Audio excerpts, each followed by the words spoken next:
over there on that side. So, and also we're estimating to go a little bit after 9 o'clock.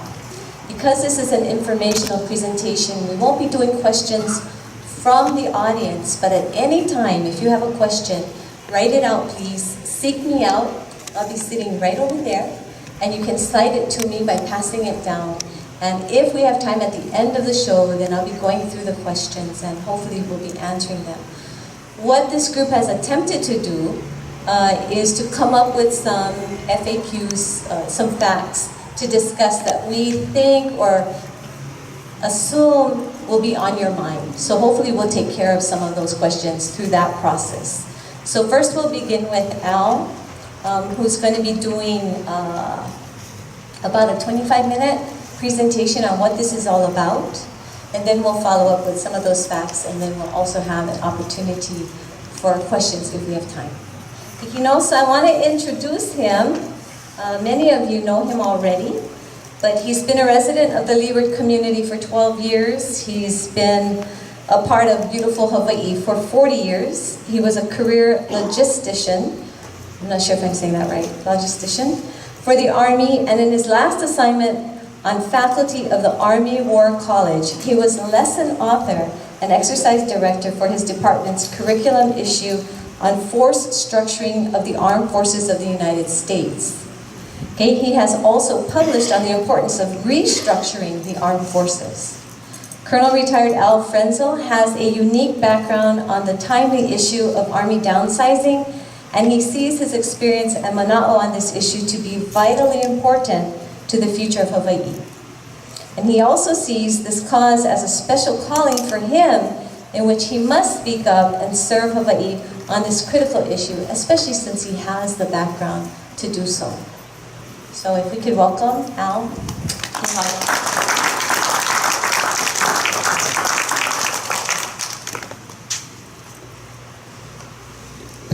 Aloha mai tako. Thank you for this time. I'm going to run through some of the overview real quick so we can get to the questions. As the first slide shows, I do want to make a point. In my estimation, this is a once-in-a-century opportunity for Hawaiian. There will never be another round of cuts like this, the Army, nevertheless even the military, in my lifetime, and more likely possibly your Keiki's lifetime. This is a busy slide. I'm only going to talk to it for 30 seconds, so don't worry. The key purpose of this slide is to tell you there is an involved process with the Department of Defense and military services on how they link national defense and national defense strategy to actually putting boots on the ground. Boots on the ground being like soldiers and Navy and Marines and airmen on Oahu. Key in this process, the Joint Strategic Planning process, is what's called the Quadrennial Defense Review. And it was recently published early this year and has some specific guidance in it that provides direction to the Department of Defense on what their missions are, what their strength levels are, etc. And key that came out of that document that we'll talk about briefly is what's called the Special Programmatic Environmental Assessment for the Army Downsizing for 2020. Army Force Structuring for 2020. If I says Army Downsizing for 2020, that would make you think they aren't starting until 2020, but they have to be done with their downsizing. They're shooting technically by 2019. Okay, so the Quadrennial Defense Review that I mentioned, or the key document of that Joint Strategic Planning System, is a document that's updated every 4 years with guidance from the administration, Congress, intelligence agencies, Department of Defense, a whole collaboration of agencies that developed this document. And to give you some historical background, if you remember the Cold War before the wall fell in Berlin, there was the strategy of the Department of Defense, the guidance to the different services was be prepared to fight 2 major theater wars and 1 small-scale contingency. This was their mission. And this is what justified their budgets, it justified what their manning would be. But after the the big Russian bear flinched and could no longer afford to keep up with our military spending. Eventually, the acquiesced, and the Berlin Wall fell down, and the situation worldwide changed. And as a result, the Quadrennial Defense Review required a different change in mission during the post-Cold War period, which was the services be able to conduct 2 nearly simultaneous major theater wars and 1 small-scale contingency. So in essence, a Manini cut in comparison to the next phase, but a small cut from the Cold War to the new post-Cold War era. And there were cuts, you remember, you've heard of peace dividends that were taken after the wall fell. And the military's downsized significantly, and would have done so even more had in the Gulf Wars 1 and 2 and 9/11 gotten away. So that did cause a hiccup in the normal scheme of things of right-sizing the military to the national threats. But the game changer that occurred this year is the new Quadrennial Defense Review mission, which is now only one large-scale multi-phase campaign, and that's just different wording for a major theater war. And then something that,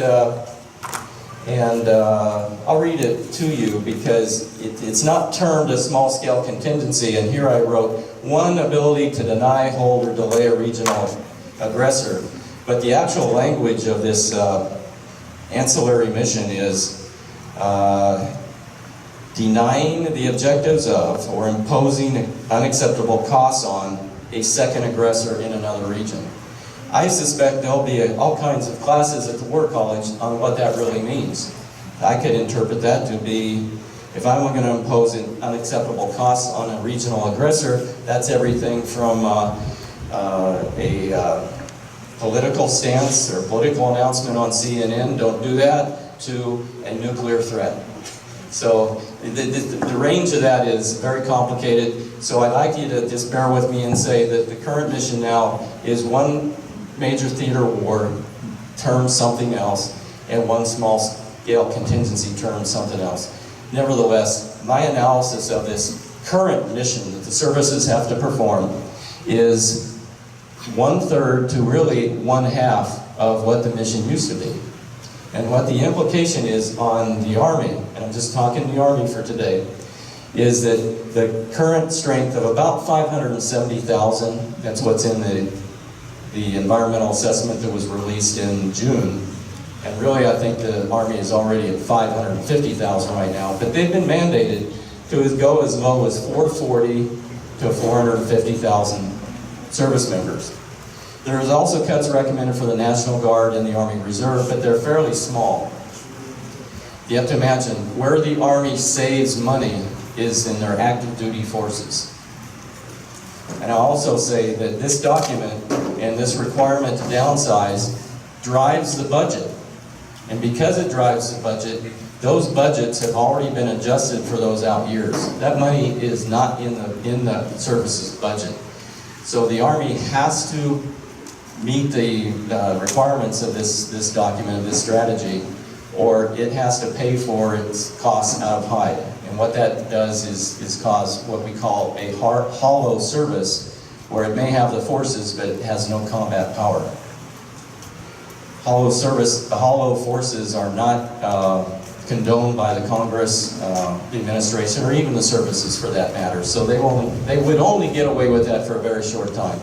So in essence, this document will drive the budget, that will drive the forces down to as low as 450,000. Except sequestration is still a legal factor in our United States laws. Sequestration has been delayed for 2 years till FY16. If sequestration kicks in again, if it's not either canceled, which is very unlikely, or delayed, which is medium likely, the services are required to downsize, the Army is required to downsize to 420,000. That's a pretty huge cut. That's 130,000 from roughly today's size forces. So what happened in June 27th is the Army published a document called this Special Programmatic Environmental Assessment for Force Structuring of the Army for 2020. And I almost ignored it because I just assumed it was re-announcing cuts you all heard about over a year ago about the Schofield maybe losing one brigade, 8,000 soldiers, which means basically one brigade. We heard that. Some of us may have attended the meeting at Fort Shafter when they announced that, and that's pretty, it's significant, but it's not a game changer. But when I read the document and saw that the QDR requirements required the Army to look at all of its installations and decide where to or identify where those cuts would be, it was, then we all found out that Fort Shafter is on the hook to lose 3,800 soldiers and civilians, and Schofield Barracks is on the hook to lose 16,000. These two figures of 19,800 is a game changer, and that made me wake up while I'm reading, behind the computer and say, this figure, if approved, changes the whole landscape of Central Oahu, because if that quantity of forces was approved as the Army would like to see, they cannot justify retaining Schofield Barracks, Wheeler Army Airfield, Makua Valley, Dillingham Airfield, and some other installations. But for purposes of my position as the director for the Oahu Council for Army Downsizing, I'm recommending that some installations be left off the table for later discussion, because primarily some of the other installations, whether it be Kahuku or East Range, or PTA on the Big Island, the Hawaii Army National Guard needs to come online and speak to whether they need those facilities for training. So we can't take everything away from who would be remaining behind, which would be the Hawaii Army National Guard. I could make an argument that the Hawaii Army National Guard is not needed here in the same configuration that they are now, or the 442nd Regiment, and then I have all kinds of people attacking me. But the facts are, Hawaii would be much better off if it had other civil affairs type units, engineer type units, non-combat type units that could not only do engagement throughout the Pacific of helping communities and building, doing construction, and mitigating natural disasters, but they can also do that for the state of Hawaii and help us with those incidents as well. Though engineer forces and civil affairs forces and things like, and special operations forces are much more valuable to the needs of Hawaii and the Pacific Theater. But that's for a whole different discussion, by the way. So nevertheless, Oahu is identified on this list of 19 states, 30 bases, I think it counts up to lose soldiers. And here's the quantity here. Now, the Army picked more locations than it needs to achieve the 130,000 cut. And they did that because they know they will run into resistance. They will run into political resistance. The Army will not decide where these cuts occur. The Army will make recommendations. The Army did the EA in order to acquire opinions on their analysis of the situation and acquire information from the different installations affected. The Army will come out and do sensing sessions with the installations affected.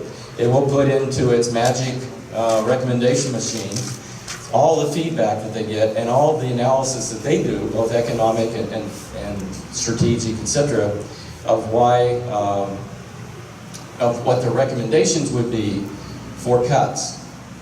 And when they make those, and when they go through that process, they will make those recommendations to the Congress. They will do it in open sessions, they will do it in closed sessions, but the Congress is going to weigh in, and they'll be doing the arm wrestling and telling the Department of Defense and the United States Army where it can do its cuts. Okay, but nevertheless, here's the list of those units that have been identified, those bases. Some of them will not be cut, I guarantee it.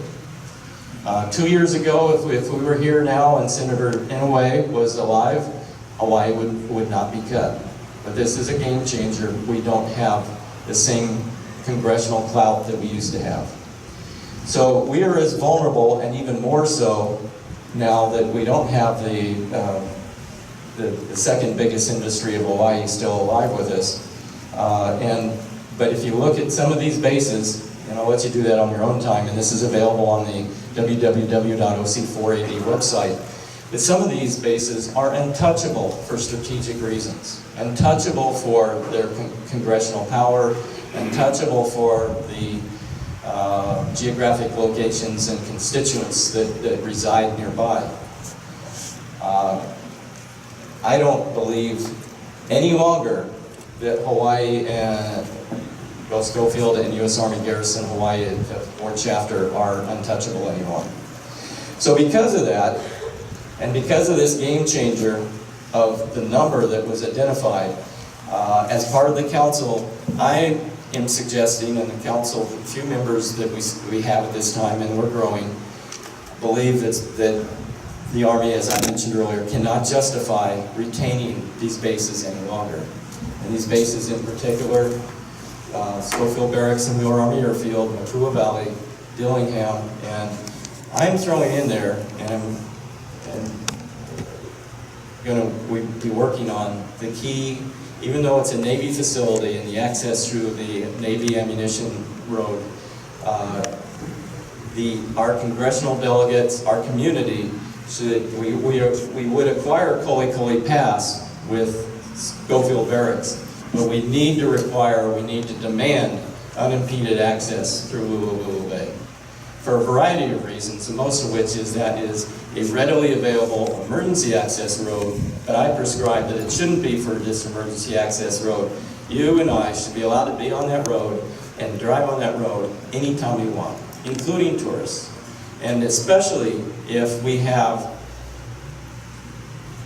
Hawaii's people living in Schofield Barracks, and it's a great means to travel to businesses that would be in schools and colleges and other facilities that would be on that right over the pass. Some of the advantages, and this may be hard to read, but there are, in my opinion, about $100 billion worth of assets between Schofield Barracks and Wheeler Army Airfield.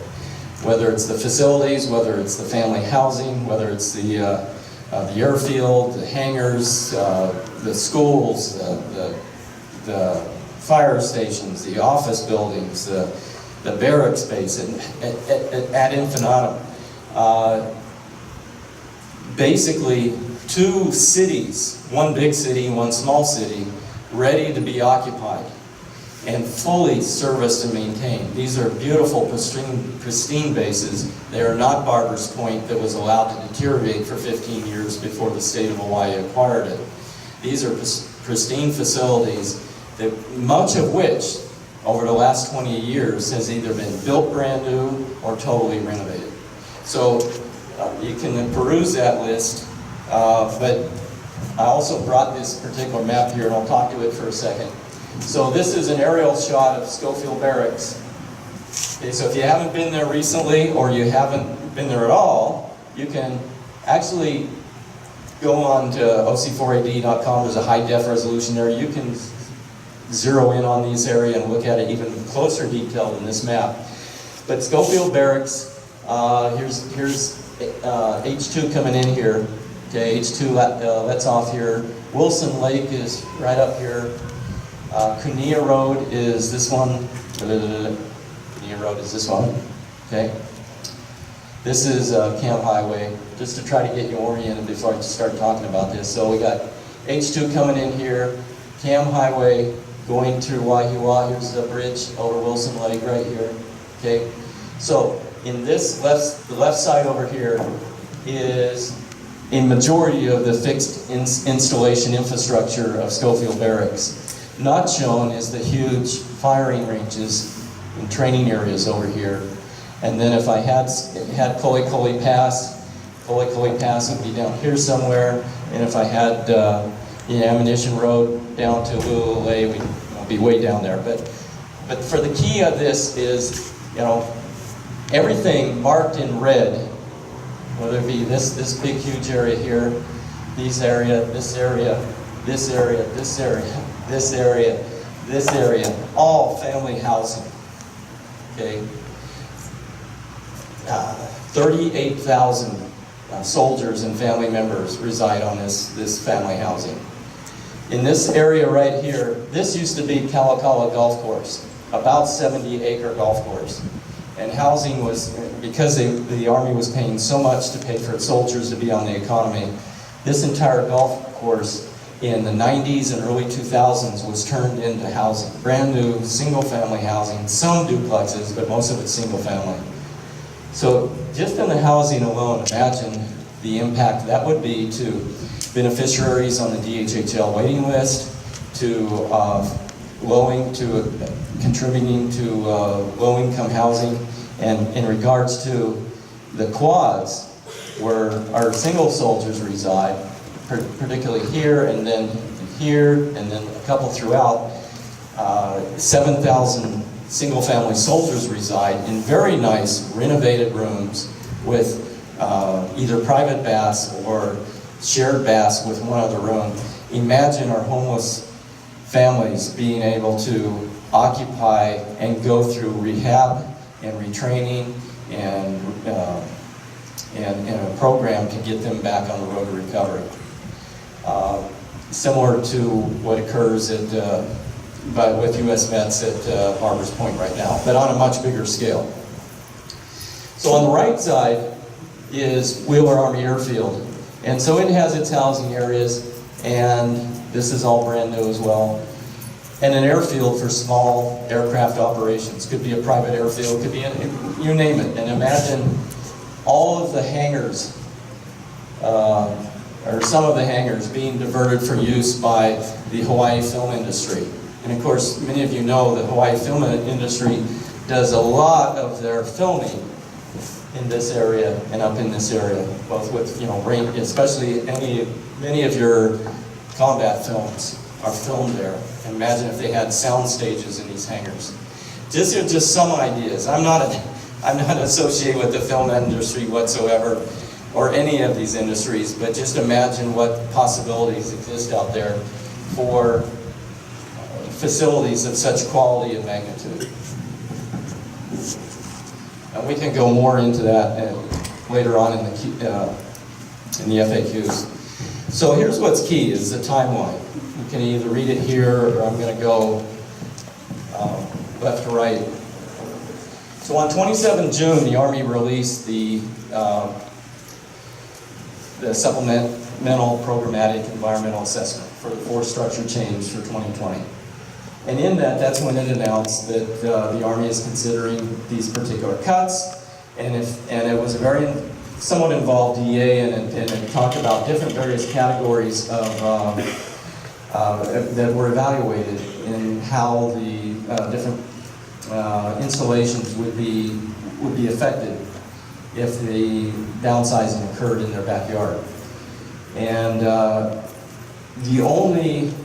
across the board in all 19 states, there was only one area that was partially significant. Okay, first of all, this document found it to be a FONSI, finding a no significant impact. Okay, that's pretty substantial. That means that the EA is essentially approved pending results from the communities. But no significant impact if any of these bases closed. The only thing that was even close to an impact was, in all cases, and equally, social economic impacts. As you can imagine, this is an impact on the Waianae community and other communities. There's no way to avoid that. There is a impact, but we'll talk about that as well. But that impact that Waianae faces is the same impact that they face in New York, they face in Seattle, Tacoma, in any of the adjacent towns and villages that support or are co-located with military bases across the 19 states. So there was a comment period that expired on 25 August. How many submitted feedback? Hey, all right. We had about, I know of five feedbacks made from Hawaii. And oh, by the way, they're all pro-Army cut. No one that I know of, and I saw none were shared from other communities that were, no, please don't take our soldiers, we need them, they're key to our communities, they're key to the state of Hawaii. I saw none of that. It may have happened, but it didn't happen very significantly. The community was quiet across the board. The press was quiet. The legislators were quiet. And that worked in our favor, at least for those who are in favor of these cuts, it worked in our favor. Because the few inputs made by Hawaii for this environmental assessment were, yes, it's long past time, it needs to happen, and here's why. So, and you can read the my council's feedback online. I think it was a pretty good analysis. In fact, I go further than recommending the cuts of 19,800. Because that list that I showed you on the environmental assessment for all the bases which have 16,000 marked on them. Okay, from Fort Bliss, Fort Bragg, Fort Campbell, Fort Carson, Fort Drum, Fort Hood, Fort Riley, Fort Stewart, Joint Base McCord, and Schofield, 16,000 identified. There was a cap on all those installations, an arbitrary cap, and that's why I argued that, is why are you setting an arbitrary cap that no base can exceed a cut of 16,000? It doesn't make any sense. Because in the case of Schofield Barracks and Wheeler, that leaves 2,441 soldiers remaining behind, and there's no justification for that many soldiers to stay behind.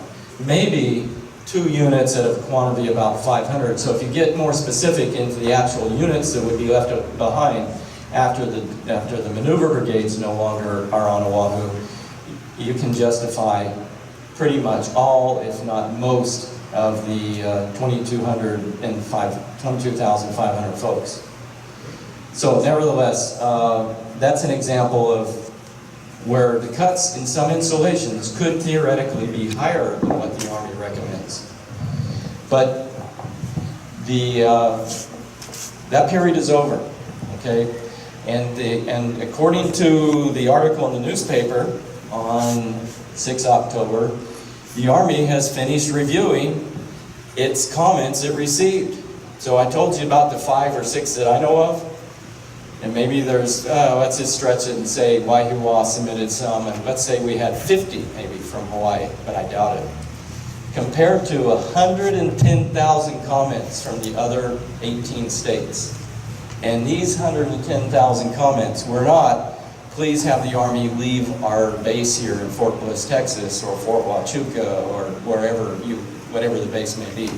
I will bet big money that 99% of them said, don't take them. So here we got a big discrepancy between what Hawaii's responses were and what the other states' responses were. And again, that works in our favor.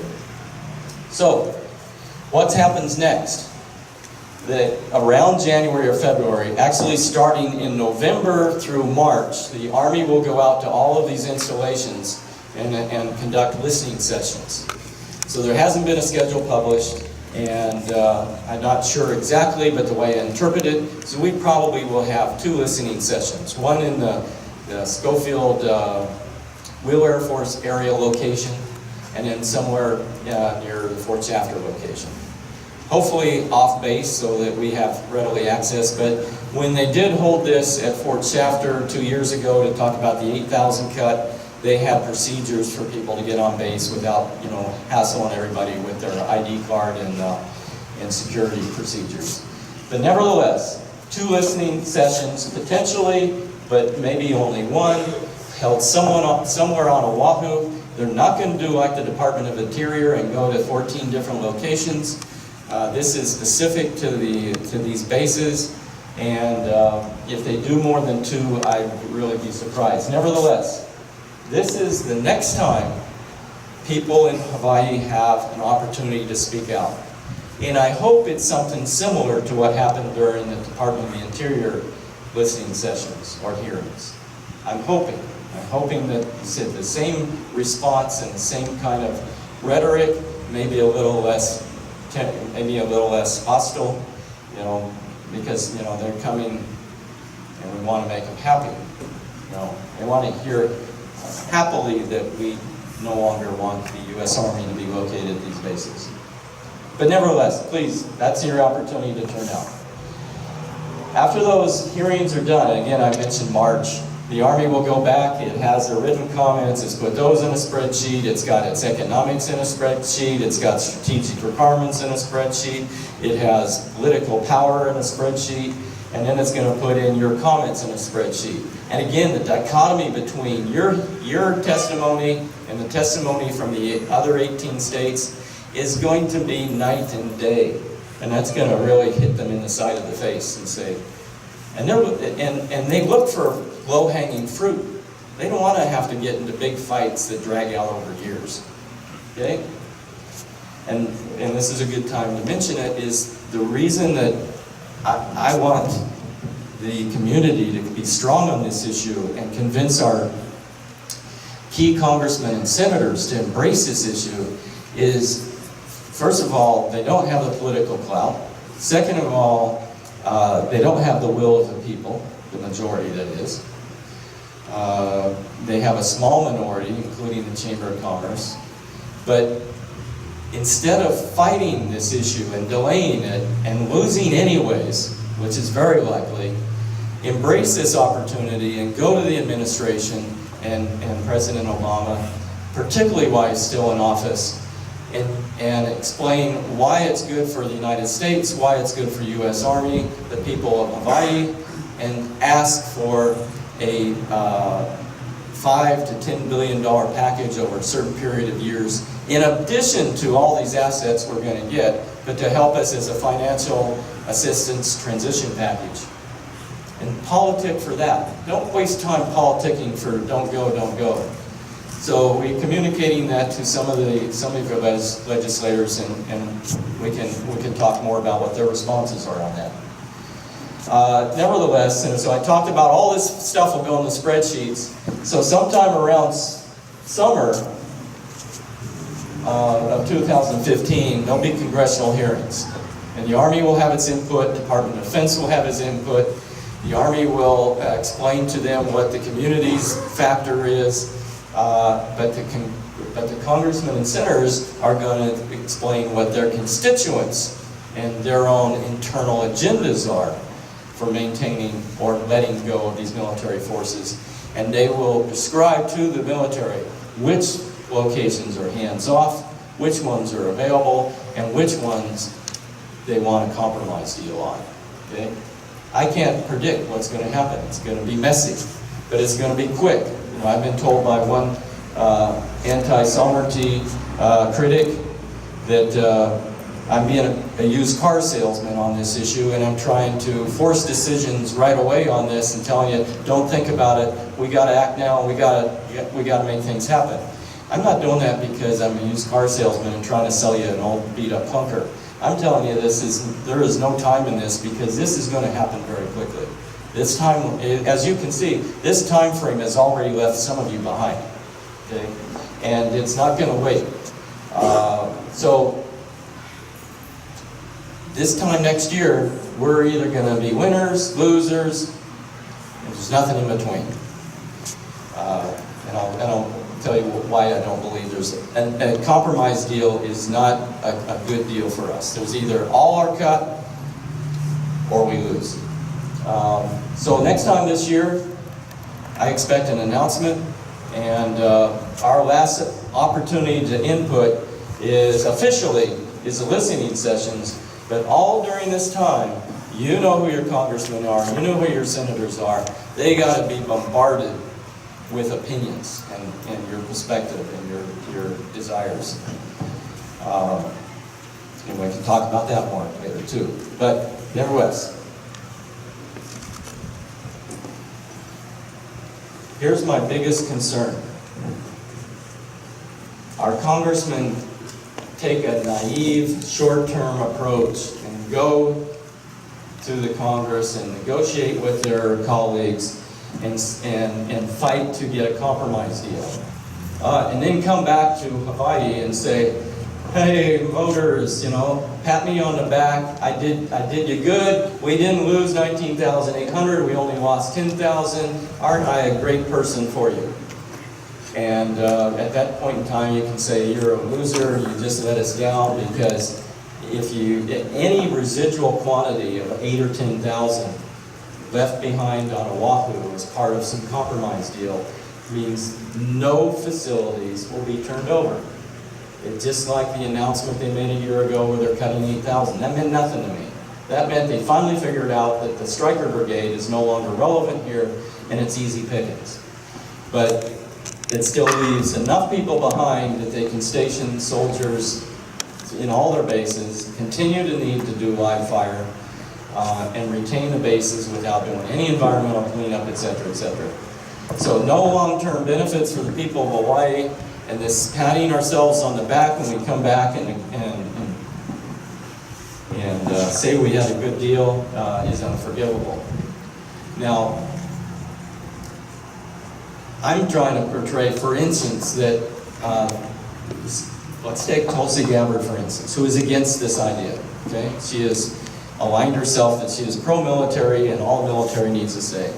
Okay, and that's okay if she says that publicly, but behind closed doors, if she was smart and wants to think the long term for Hawaii and her career as a politician to maybe be a future senator in a way, that she could use this opportunity as a negotiation with other senators and congressmen that she has to make relationships with, long-term relationships, to be a viable leader in our Congress, and say, we're hypothetically, and say, we support, you know, we can take the cuts in Hawaii.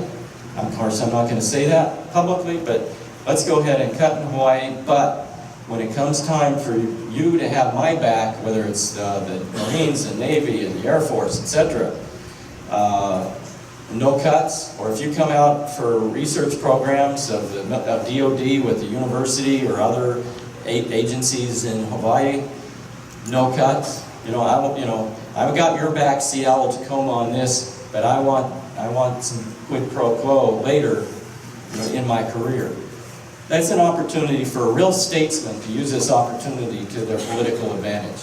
But if they go for the short-term win, I hope it comes back to backfire on them. Anyways, having said that, I'm going to leave this one up because it's key. I hope they're not so naive to fall into this pitfall. So having said that, that's my formal presentation, and I'm going to ask Manu to coordinate, talk about the frequently asked questions that I get all the time, and we'll talk about those and then open it up to your personal questions. If you need a form to fill out the written thing, a question to give to Manu, raise your hand and we'll get you something. Thank you for your time. Thanks, Al.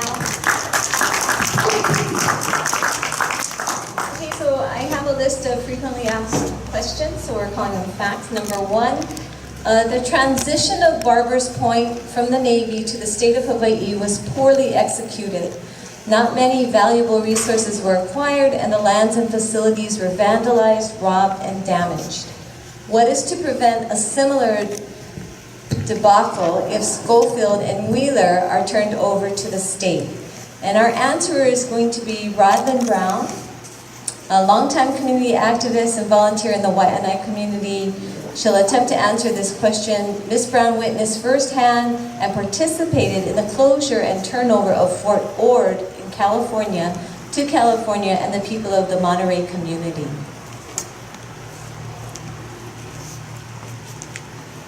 It doesn't make any difference to me. I think Mike's. I came to Waianae in 1948 to surf.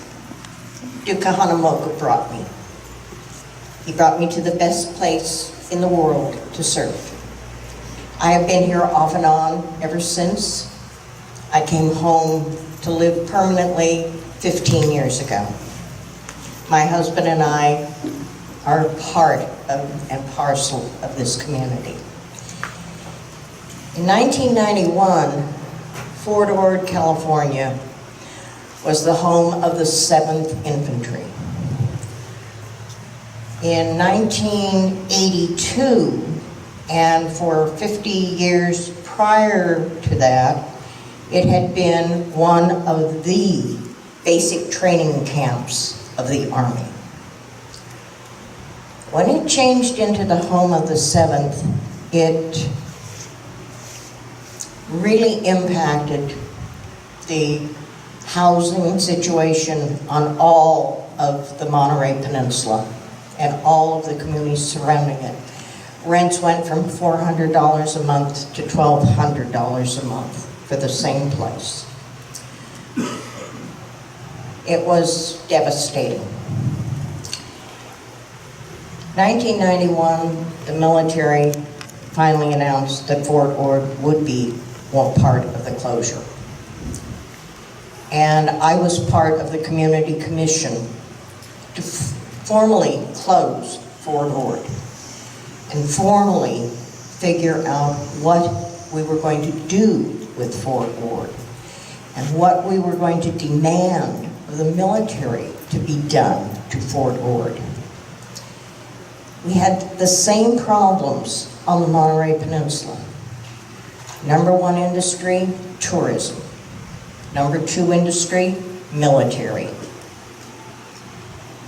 So the small towns that surrounded Fort Ord were doing the same that everybody else thinks that Wahiawa should be doing. And that was, how are we going to survive? Well, if you go back to the Monterey Peninsula today, you will find that there is a town called Marina, another one Sand City, another one Seaside, and each of them will tell you they have never been better off than they are today, because they have permanent 20-year residents that live in their communities now. They have people that constantly shop in their stores, that patronize their restaurants, that go to the automobile dealerships. It's not a 2-year resident. It's a 20-year resident. Those towns have never, ever been better off than they are today. We asked a lot of the military. We demanded a lot of the military. One of the most beautiful locations on the entire base was the live fire range that overlooked the Pacific Ocean. The sand dunes all along the coast were a live fire range. Had been for 70 years. Well, there is a piece of equipment out there that comes in, takes up all of the land, fires off any munitions that are still alive, gathers all the trash ammunition, and replaces the soil clean and serene. That land is today a national park that people picnic in, they hike, they bike, they sail surf. It is the most beautiful, pristine location you can imagine. And for 70 years, it was live fire range. But it's safe. It's not Kaolave. It's not, but we can do to Makua what was done to Fort Ord. And we all have to remember, it does not have to be left like Kaolave was. Makua can be left as the live fire range at Fort Ord was left. And you can walk and I take my grandchildren on picnics there when I'm back in the mainland. Could never have done that before 1993, when they brought in this big piece of equipment. There is now University of California at Monterey Bay, and Fort Ord, big shopping centers. The homes were sold to the people of the surrounding communities. And they all became affordable housing. The number of the communities around Fort Ord are strictly for the wealthy. They are the Lani Kai of the peninsula.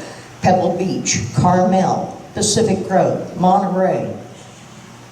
The housing there is 500,000 to 25 million. But the housing in the surrounding communities and the housing on the base itself belong to the people that can afford it, that work in the hospitality industry, that make $15 an hour or less.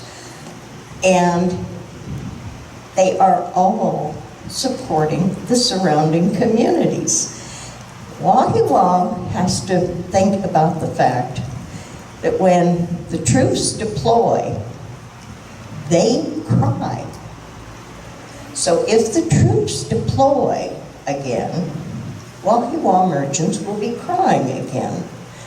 But if the homes of Schofield and Wheeler are priced that it can be affordable housing, we don't need to build Ho'opili. We can have the Eva Plain and we can have ag land.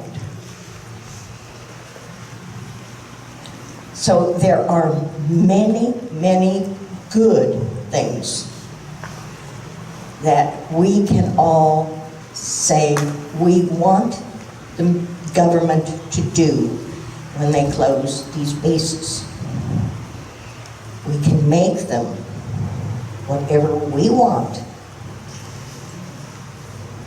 And it won't be another Barbers Point.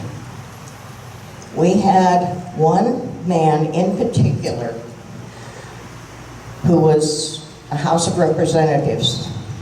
His name is Leon Panetta.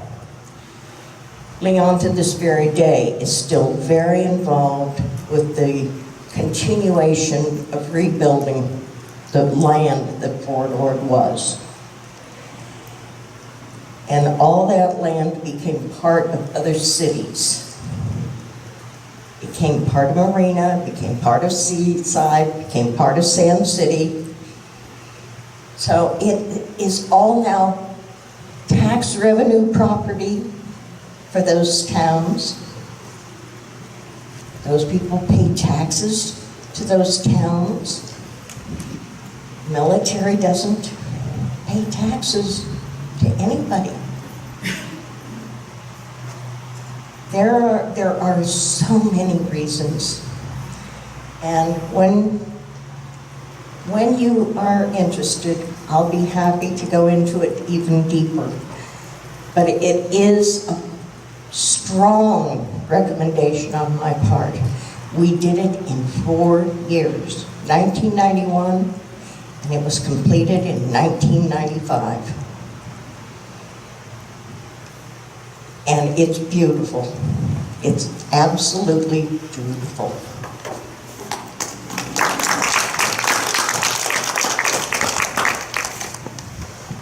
Mahalo.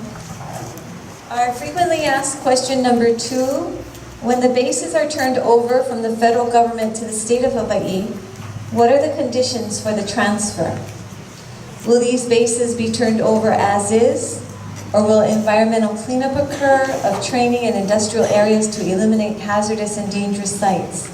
How can we trust the military to do what is pono to restore our precious aina? And to answer this question is Lieutenant Colonel retired Joe S. Torres. He'll attempt to answer this question. Uncle Joe is a native of Hawaii, one of 20 children from the same mother. He's a pilot in the Army and has worked for the federal government for 55 years. In Europe, he served with the Army Corps of Engineers and coordinated the transfer of 275 facilities from the U.S. Army to the government of Germany. Oh my God. I was privileged to be a member of the United States Army. Served 20 years. In those years, I went from a private to a lieutenant colonel. I received my political science degree from University of Nebraska. The Army paid for it. I got my master's in international relations from University of Arkansas. The Army paid for it. So there's a lot of benefits to be a part of the United States Army. I come home after spending 35 years with the Department of Defense. Come home to Hawaii. I took my American flag off my shoulder. I took the American heart that I raised my hand to defend this country. I took that American heart out and I put the Hawaiian heart in here. And in that process, I realized that there was something wrong with Kaho'olawe, the way it was returned back to the people. And then later I hear about Barbara's Point.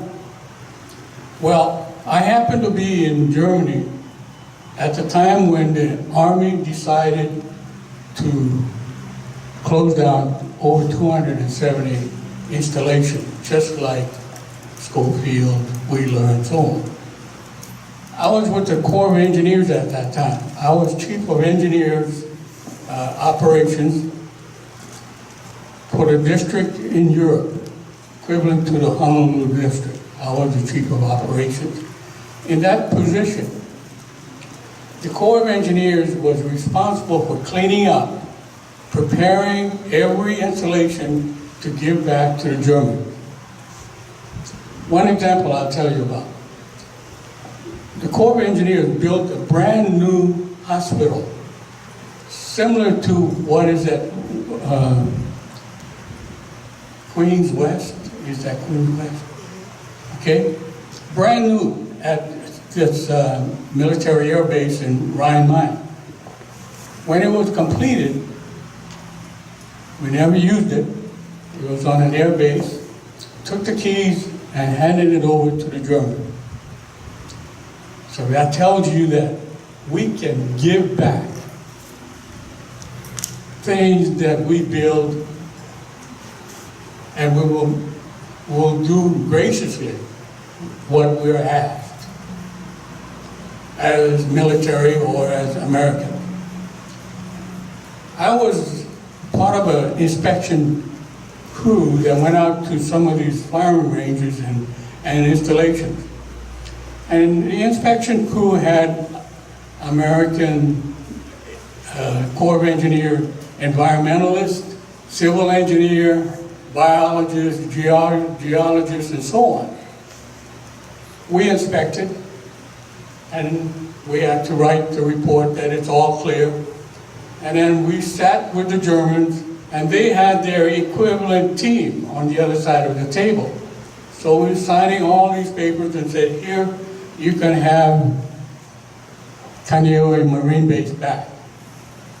The Germans looked at us and said, we inspected it after you inspected it, and we found this whole list of things that you missed.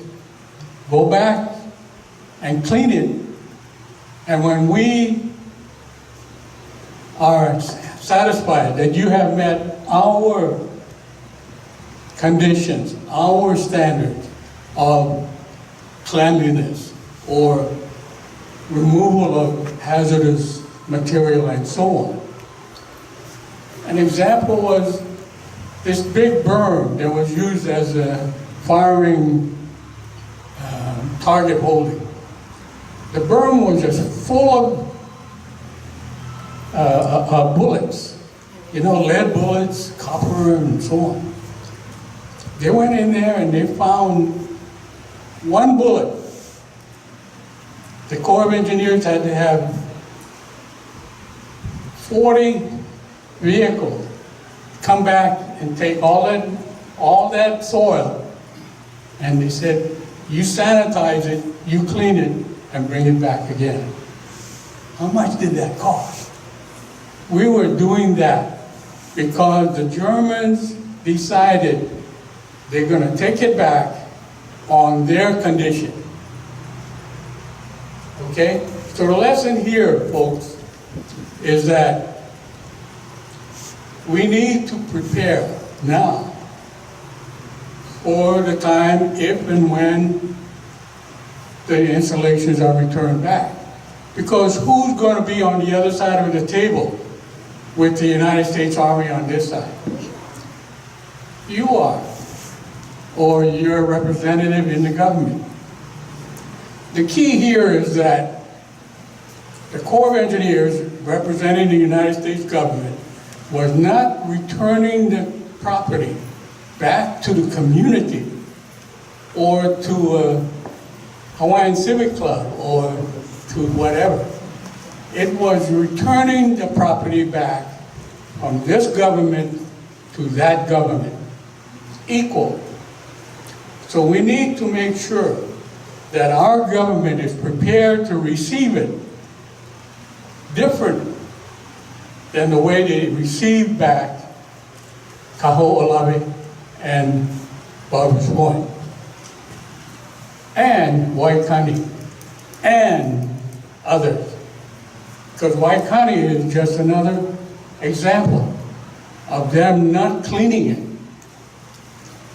Why should we have to inherit that cleaning process? The Germans said, you go clean it back, you take it back, and oh, by the way, you use my construction equipment, my people.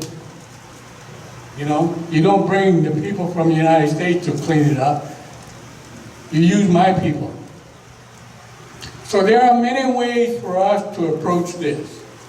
And like Rodlin just talked about, I've been back to the post where I was stationed at in 1960. 15 years after World War II stopped. I was there. And I went back to the post and looked at it just about a year ago. And like Rodlin's saying, the community is back and very vibrant. But when they were facing the closure of their military installation, the whole community was up in arms. They didn't want the Americans to go home. They wanted them to stay.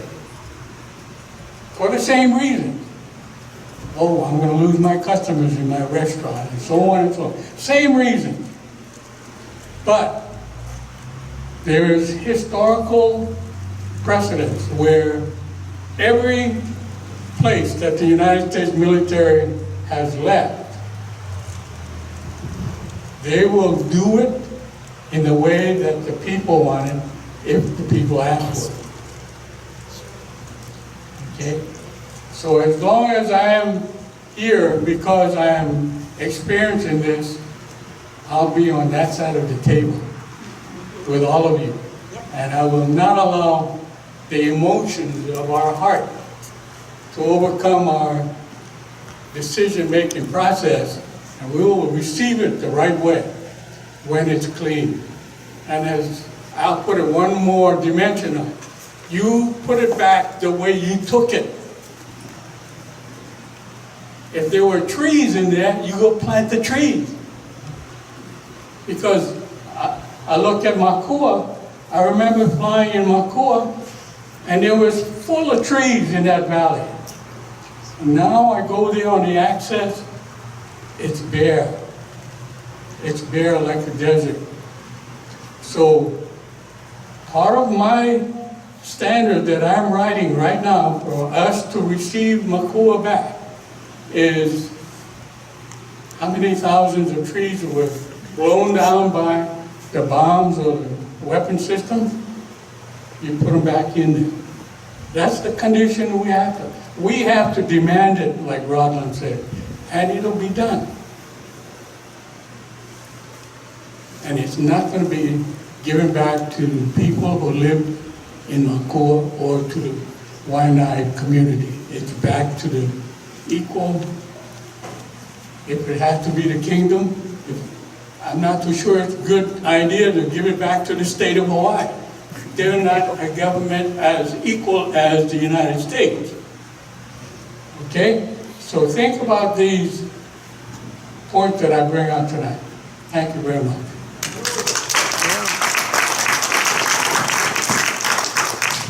Okay, frequently asked question number 3.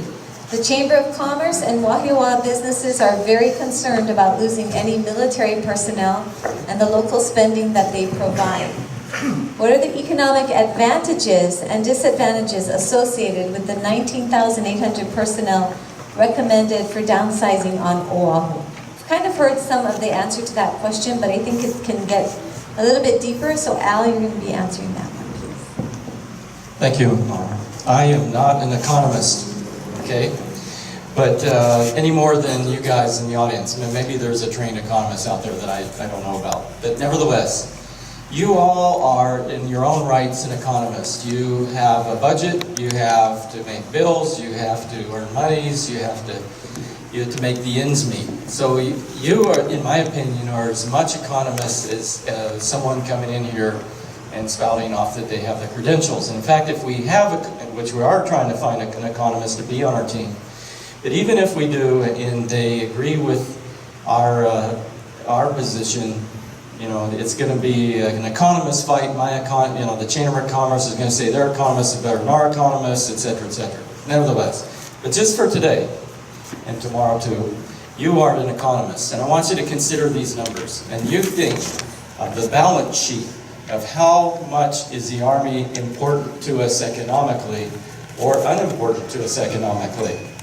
Let me give you some numbers. For instance, the Chamber of Commerce says that the military service is a value of about $14.7 billion per year. $14.7 billion, that's for the Army, Navy, Air Force, Marines, and a lot of money that comes to the state via DoD research monies. The Army piece is only $1.3 billion, okay, and that sounds like a lot, but according to the SPIA, the Environmental Assessment, only 16% of that 1.3 billion gets into the community and is used to pay general excise tax. So that's only $208 million. And that is small potatoes in my opinion, but again, don't let me form your opinion. But about $208 million per year may trickle out of the soldiers' hands and get into local businesses in the Oahu economy. Balance that with this. Virtually no state taxes are paid by soldiers that are stationed here. And the reason why is because they come from their home of residence, many states of which, or that they wind up residents of which, have no income taxes. So it's to their advantage to be residents of other states that they don't have to share their wealth with. But I don't know what the number is, but it's above 95% that do not pay for state taxes. Any of the on-post personnel, 38,000 family members and soldiers, do not pay property taxes. Okay, the monies that they do spend for things and necessities and for nice-to-have items, TVs, etc., or food, and they spend on the commissary and the PXs. None of that money comes to the community. A little bit of it gets plowed back into their installations, but if it's spent on installation, it stays on installation. It does help with employment. There are non-appropriated employees there, many of which, though, are family members, okay, because there's a family member preference. Okay, so let's think of some other things. All of those facilities shown here, no rent is paid. No revenue comes to the state of Hawaii for the privilege of the use of those facilities. You imagine the rent that would be charged to us as, residents if we occupied any portion of those facilities. The Department of Defense brags about how much money is donated to the state of Hawaii Department of Education to assist with DOD students attending schools. Now, there's 4 schools on four schools on Schofield and Wheeler, but no high schools. But nevertheless, the DOD will brag that they donate a certain amount of money, which they call impact aid. But there's some arguments on how much that money is. Let's just go with the number that I trust the most, of $5,500 per student per year. It's 1,560. I know. And I've heard 15,060. Okay, 1,500, 1,560. Whichever figure you use, compare that to what does it cost to educate a student in the Department of Education. About 12 to 15,000, depending on whose numbers you hear. So for every DOD student, every soldier whose student is going to school, it costs the Department of Education $132 million a year to educate, out of pocket. Okay, think about the state and county government services that are used by the soldiers and their family members, but no reimbursement. Think about the satellite city hall at Waianae, all those services that are provided, whether it's a driver's license or car registration, etc. You get those services for free. If 49,000 and some odd family members and service members depart Oahu, that's 5.1% of our population. Imagine 5.1% of our population no longer using our roads, our beaches, our recreation areas, our schools, etc. Imagine the environmental damages and costs that we incur every time the military operates on Oahu. Imagine the cultural damages and expenses that occur. Imagine, I mentioned preferential hiring practices, but imagine the value of having Kolikoli Pass as a secondary access road for our use. If we were to put up a similar type access route over a lower pass that has been talked about in the past, the cost of that is $1 billion. So imagine, just right off the top, saving $1 billion by acquiring Kolikoli Pass. And then, and the most important of the cost, billions and billions of dollars of resources not available for our access or use. So those are just a few of things that I thought about over the last couple months and others have thought about, and I know there's more, but you check the balance sheet. And remember that the Army is the smallest piece. They're the largest force, but they're the smallest piece economically, only 1.3 billion of the over 14.7 billion. But the Chamber of Commerce will not tell you that, and they advocate strongly that no forces should depart the island of Oahu or the state of Hawaii. Okay, so that's the best I can answer that, and I'll let you economists in the audience decide for yourself. Okay, another frequently asked question. The Army has been present on Oahu since the illegal overthrow. Is the Army key to Hawaii and the Pacific's defense security? Is the Army key to President Obama's renewed focus on the Asia-Pacific area? So that goes back to Al again.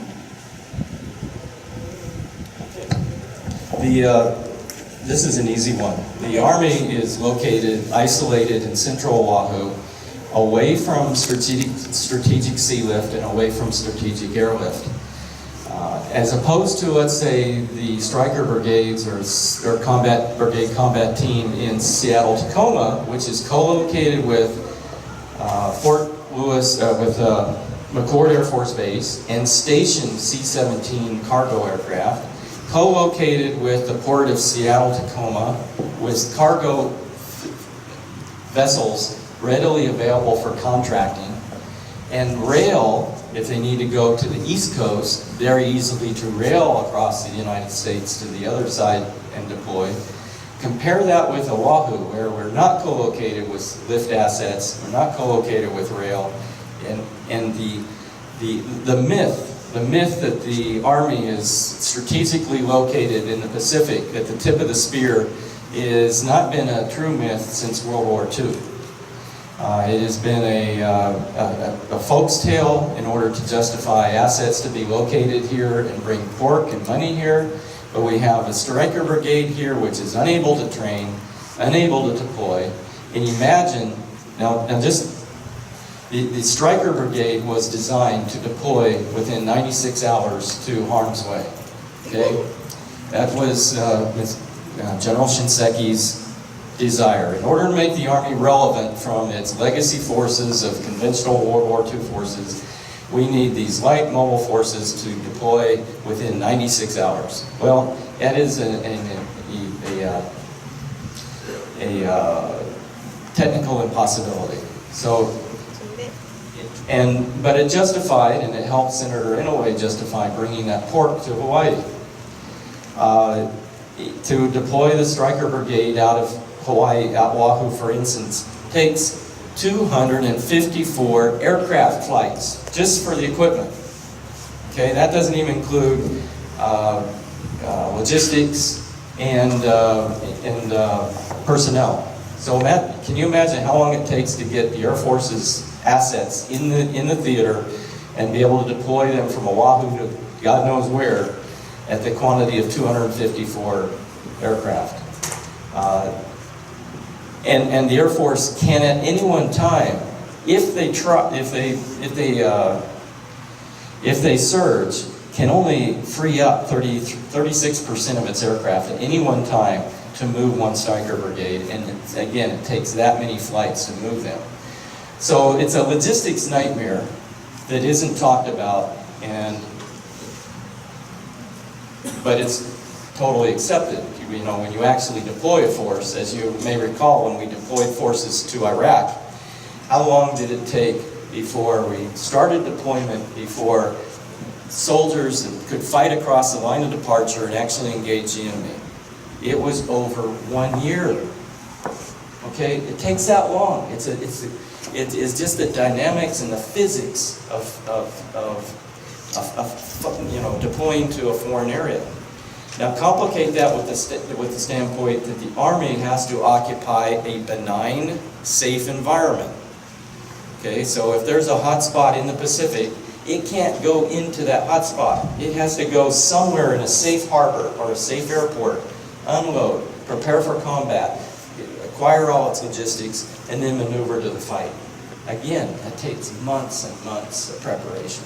You know, they can paint any picture they want on it, but the facts are, it takes time. So, guess what? If it's going to take that much time anyways, you can do it quicker from the West Coast than you can from Oahu, because we just don't have the assets. Could you imagine 36% of the Air Force lift assets falling in on Hickam Air Force Base at any one time and shutting down commercial flights, etc., etc.? Almost impossible. So that's a myth. It's a myth that the Army's on the tip of the spear. It's a myth that it's important to the strategic value in the Pacific. And let's talk about President Obama's desire to have presence and expand the United States' role in the Pacific. There's different areas of national power. Military power is only one element of the President's power. But what's more appropriate element of power to use in the Pacific Rim? Economics, diplomatic, informational. Okay, those sell well, those achieve results in the Asian environment. Military engagement does not achieve results in the Asian environment. So it's like trying to plug a round peg in a square hole. That's, so when you hear about the President's engagement plans in the Pacific, think of diplomatic and economic. We no longer fight amongst countries militarily. We compete economically, and we have economic relationships. The Cold War days and the conventional warfare days of the past are over. Anything to the contrary is usually hype or some aspect of the industrial military complex trying to portray a situation that can benefit a special agenda or a special purpose. I could go into that forever, but let me just halt there. Thanks. Okay, don't go far because you're the answer for the next question also. One anti-sovereignty representative recently called you a treasonous and the most dangerous candidate for the 2015 legislature. Congratulations. As a retired Army colonel, are you being disloyal to the Army by advocating for the downsizing of Army forces on Oahu? I get that a lot. That, you know, the question is you were in the Army. Why are you against the Army being on Oahu? That doesn't follow my common sense or logic trail. But in fact, I am pro-Army, and that doesn't change my loyalties to the Army. I just happen to have some information that I believe that would help enhance the Army's ability. I also am not anti-Marine, Navy, Air Force, or any of the services. And as I told you earlier, I think I told you earlier, that I am in the sovereignty movements. What did Mr. Awesome call me? Remind me again. I think you view the sovereignty The lesser of two evils. I am the lesser of two evils. Okay? Because I'm still pro-military, but at least in the aspect of the United States Army being on Oahu, I can be taken advantage of, and I have no problem being taken advantage of because it's right for the United States taxpayer. It's right for the U.S. Army. It's right for all of us in Hawaii that the U.S. Army not be here because they can't. They're isolated. They're irrelevant. They're not combat ready. They can't train here. They can't deploy from here. So let's be honest and put them in a location where they belong. They have to cut anyways. So cut where it's the most expensive place in the country to be stationed. There is some belief that being stationed in Hawaii is an enlistment incentive. Okay, that is commonly held, that it can be an enlistment enticement. But frankly, with these kind of cuts, enlistments aren't going to be an issue. Okay, in fact, they're going to have to increase standards to where probably no one under a high school degree can come into the service, and no waivers allowed. But when you talk about re-enlistment incentives, Hawaii is horrible for that because soldiers don't like it here. For whatever reason, families and soldiers don't like it here, and they would rather be in other installations. So they often re-enlist to get out of here. So the Army, and if the Army had its way, it wants to be somewhere where it can deploy from, somewhere where it can train from, and somewhere where it can afford to operate and live. It doesn't like having to pay a fortune to have people off post. Oh, by the way, for the 10,000 people, go back to the economic piece, and what the Army pays, and out of their own pocket, you know, they just don't give money to just throw away willy-nilly. I mean, every dollar they spend on personnel is a dollar they can't spend on a weapon system, or combat readiness, or a repair part. But for the 10,000 soldiers that live off base, even though they build all this housing, the average E5, let's say a sergeant, young sergeant with a wife, gets an extra $3,200 a month to pay for rent or buy a house. As a lieutenant colonel, as a colonel, I looked at the new charts. I get $4,200 extra. I don't now because I'm retired, but if I was active duty, I'd get $4,200 to pay for my house that I would buy or rent. What do you think that does to the price of rentals and the price of housing in Oahu? Imagine that disappearing. And there's going to be some realty people and some investors that are going to not be unhappy. But, you know, the real affordable housing is access to this housing that exists, and then taking away of all this artificial inflated allowances that drives up prices.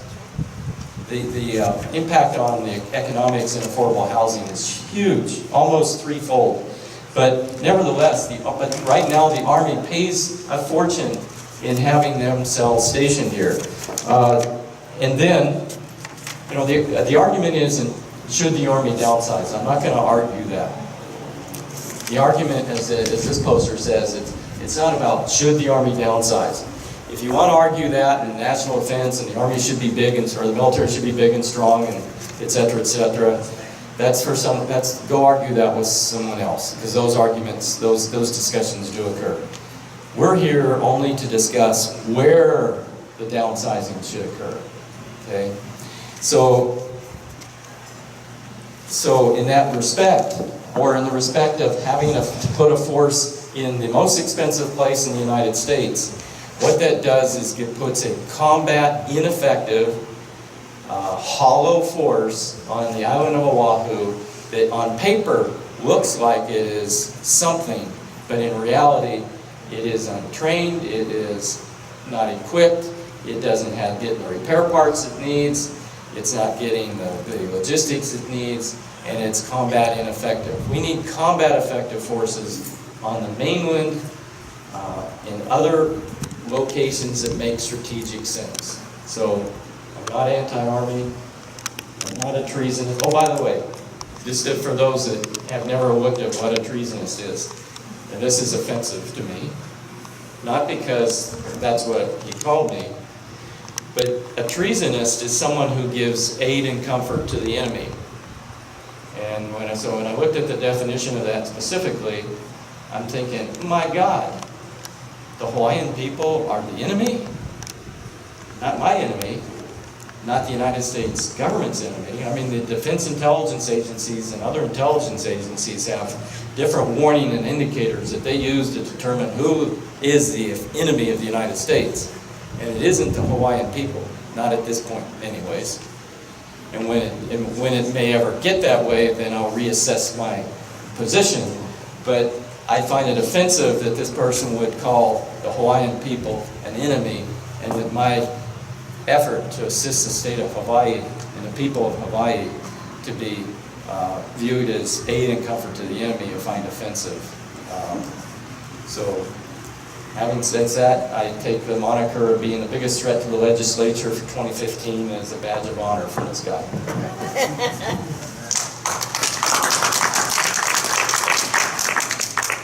Okay, this question comes from the audience, and so I guess it could be open to whomever would like to answer it.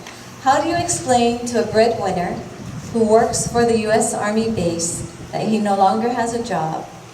How would he pay his rent, his lease, his mortgage, his bills that support his family? Lopak, do you have an answer? I would like them to start to learn our real history. It has nothing to do with the U.S. We need to use our terms correctly. It's not the mainland, it's the continent. And as proud as you are working for the Army, your issue should be with the continent, not here. This is not about Americans occupying our country. I agree. So Did I make that mistake? Please learn the history. Yeah, that blurred. If I said mainland, that blurted out by accident. Sorry. Okay, But Mohan. on that question, that is a tough one for that individual Right. who is employed and receiving benefits. It is tough. There are going to be up to 6,000 associated employees that support, according to the EA, 3,000 direct employees and 3,000 indirect employees that support the military at Schofield and Wheeler. On the surface, it looks like they will immediately lose their jobs. Let's take, for instance, the housing here is on a contract, long-term lease, 50-year lease actually. So there are contractors, there's a contract and workers associated with for 50 years. And people think, well, there's a 50-year lease, they can't downsize. Well, virtually all of the housing in the Army nationwide is on a long-term lease like this. It was, outsourced.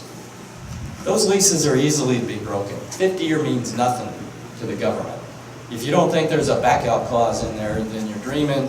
Will the government have to pay out of their hide to get out of that? I think they'll have to pay some kind of penalty.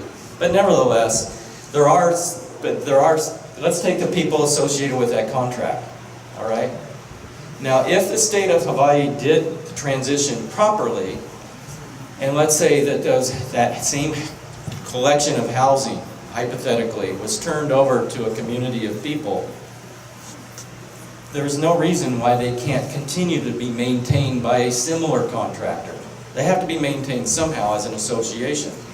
So why can't a similar contractor, or then a similar type of employees, wind up taking care of the same requirement? There's going to be stores pop up, there's going to be all kinds of facilities pop up to support permanent facilities located on these bases, all the required jobs. And then there are the jobs of environmental cleanup that will take 10 to 40 years, depending on how much money and how fast we want to move along. Think of all the jobs, of all those things that Uncle Joe talked about that we had to do in Germany to remediate and correct problems, and so we could turn over some facilities. Imagine how many jobs that will bring in. And hopefully, Hawaii jobs, and not all these contractors come in from the mainland that come in for rail right now, come in and run PVT and other things that we should be doing. But did we have any? It's the surrounding towns and the towns that will be created, as happened at Fort Ord. There will be industry, a whole new life will come to be when there is not military there, but there is a different kind of industry that is created by the people that live in, around, and near. Say the film industry. All kinds of other things can take place on this land that are not there right now, but they will be, because the jobs will be created. But for Manu, for that one specific question, and for that constituent who is potential to lose their job, there is going to be some emotional trauma. Absolutely. You can't avoid it. Absolutely. Okay, mahalo. The next question came from the audience also. If the federal deficit and the national debt gets real bad, wouldn't there be more cuts in the military within the 10 years? So I guess this is a hypothetical question. Do you see this happening? Well, this is outside my kuleana, but the budget is set for the military through this time frame. It gets locked in certain years, just like the state budgets do, but the federal government budget and what's programmed and fenced for the Department of Defense goes out normally 9 years. And it's adjusted every year since, so nothing's a guarantee. But for purposes of planning,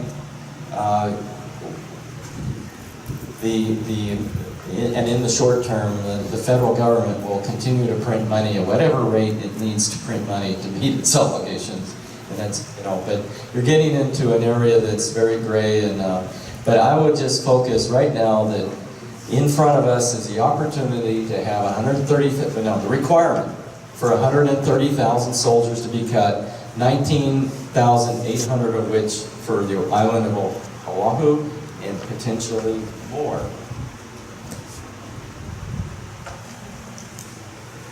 Okay, this is a number of parts to this question, so I'll start with the beginning. What is Schofield and 4 chapters personnel size, active, family, DOD, civilians, etc., and is, considering that, the 16,000 and the 3,800 significant enough for base closure size reduction consideration?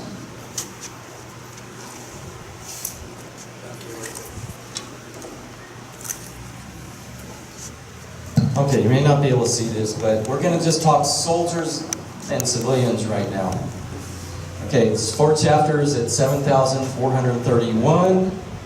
Lose 3,800. We're down to 2,725. Schofield Barracks, 18,441 minus 16,000 gets us down to 2,441. What I'm saying that this residual amount that's left over, 2,441 soldiers, would easily fit and be consolidated on Shafter. So with the cuts proposed now, the Army needs to consolidate all its personnel at Fort Shafter, and that's what frees up the facilities on Schofield and Wheeler. Now, the other number you may be interested in is 49,500 and something, plus or minus some, I don't have a recall memory, is the total effective military members and family members. That's at 5.1% of Oahu's current population that will theoretically disappear off the island. Okay? Very few will stay on Oahu. Most of them all of them will be reassigned or let go from service, and they will just return back to their home station. The numbers that I'm quoting are readily available in the Army's programming supplemental environmental assessment. You can find the links to that at oc4ad.com, all those numbers, and a whole host more. There's no secrets, although I think in the number of housing that the Army admits to on base, I think their numbers are old numbers, and there's more that they're alleging. But that's something I haven't had a chance to verify yet. But virtually all the numbers are accurate and available for you to review. So, from your expertise, you're saying that the counts are substantial, because the next question was, if the counts are not substantial enough for base closure, is it too premature to envision base closure and receipt of its assets? Well, it's a good question for one reason primarily. We want to focus on the cuts. We want to support the cuts. Let's not get into divvying out the spoils of war and deciding how we're going to use these facilities, or more importantly, getting in arguments over DHL should get this, OHA should get this, or the government of Hawaii should get this, or I should get this. Let's not get into those fights now of how this would be divvied up and how it would be managed, etc. Those decisions can be decided once the cuts are announced. Because once the cuts are announced, there's not even a BRAC process yet, base realignment and closure. That's a congressional action. It has to be approved. And what we would say is we want, as soon as the Army announces, we want our congressmen and senators to demand an immediate BRAC for the state of Hawaii, not link us in other BRACs, but a specific BRAC just for us, so we can accelerate the process. If the substantial number of 19,800 is, as the Army recommends, is not cut, if a portion of that remains behind, as I said earlier, the compromise deal, then we have the opportunity for naive, young freshman congressional representatives to pat themselves on the back and say they won, but we lose, because anything less than what's on the table right now would probably justify the Army retaining both bases. Mahalo. Then the last part of these questions were an apology for not having read the draft FONSI, but wanted to know if you responded to the initial primary concerns or questions of the RPT first. I don't know if that was supposed to be PRT, request for proposal, RFP. I don't know. Report of the report first. We answered the report on the downsizing. Are we fish trapping or are we unfocused? Well, even though the FONSI comments were particular to the issues identified, both the categories of environmental concerns and there was like 20 of them.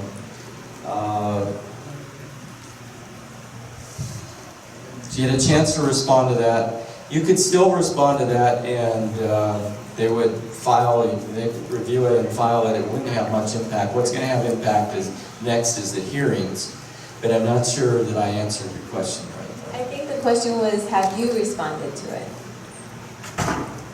Correct. Well, as in behalf of the Oahu Council for Army Downsizing, yes, I did a 4-page response, and it looks like so, and it's available online. And I think it paints a really good argument, because it discusses the strategic value, it discusses the economic costs, it discusses that there are environmental issues that the Army thinks are bad if the Army leaves. I don't see how, for instance, they say, for instance, that there is a minor but mitigable impact on the environment if the Army loses. No, I say it's a positive impact if the Army leaves, because it will get cleaned up. But I just ask you to take some time to look at my response, and it might help you form opinions for the hearings coming up. May I? Yeah, good. I have some questions for you. What? Oh, I'm sorry. I know. Thank you, Jack. I can't hold a mic, a cane, and a paper at the same time. Let the cane go. Okay. What can you do to help? First of all, you should review online at www.oc4ad.com and sign the petition. Secondly, like you have done tonight, get involved. Get your neighbors involved. Get your community involved. Get your children, your grandchildren. Get people involved. This does not have to do with Waianae. This has to do with Oahu. It has to do with Hawaii. We need everyone involved.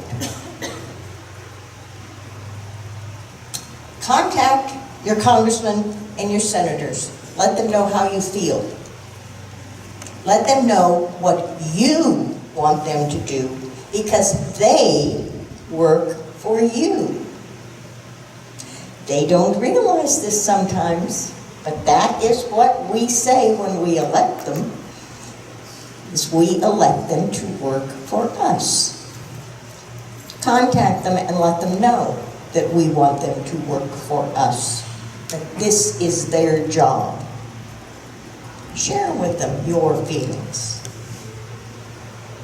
Contact the mayor, contact the governor.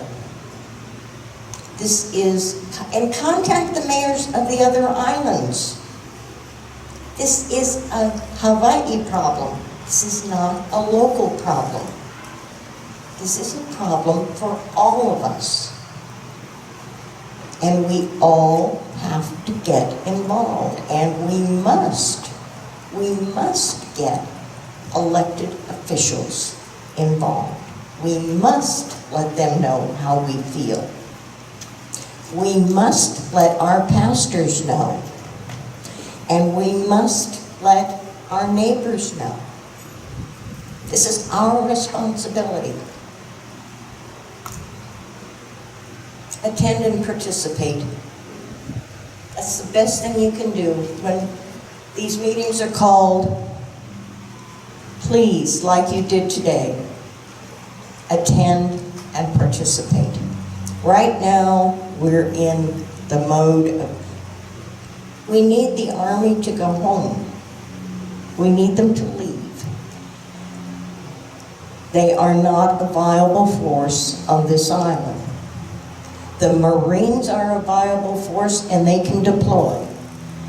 The Navy is a viable force and it can deploy. The same thing with the Air Force.